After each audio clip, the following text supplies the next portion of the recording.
questions out there. All right, doctor, let's talk travel. If you are planning to travel this summer, what precautions should you take? Yeah. So, what's really interesting in the segment just before this one was talking about the precautions that airlines are taking, which I think is a really important point to mention, because not only do we need to take precautions, but we're hearing about airlines, of course, doing the same things, which is excellent. As we heard, some airlines are doing temperature checks. Some are even doing on-site coronavirus testing, whether they're taking out the middle seat or only doing 60% capacity, which is something that we heard.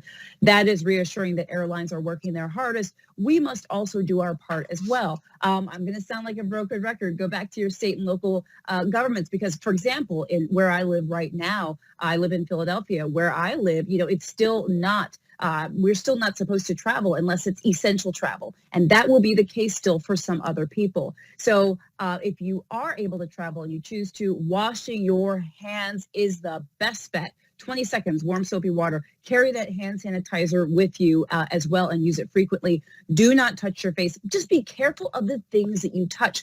Don't go around touching all the things that you just might have in pre-COVID days. Being as conservative as possible in that regard will help you if you have to travel. Dr. Caudle, just last week, we asked you about getting on a plane. This was obviously before so many airlines started putting those rules that you just discussed. And of course, Michelle did in the previous segment. So as a medical professional, do you still have those same reservations now that we're learning a little bit more of what the airlines are doing? Yeah, great question. Because I think last week I said, don't, it's not safe to fly. I wouldn't fly. I think you asked me that. And I'll be honest with you, if you asked me that right now, I would still say the same. If I had to travel for essential reasons, that's another thing. I would do that. But if I did not have to travel for essential reasons and it was purely just preference, I would not travel at this time. Simply because of safety reasons, just trying to be as safe as possible.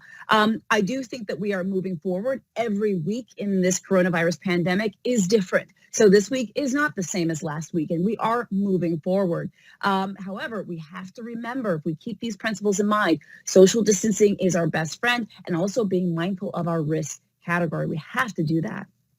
Speaking of the story changing constantly, the CDC did release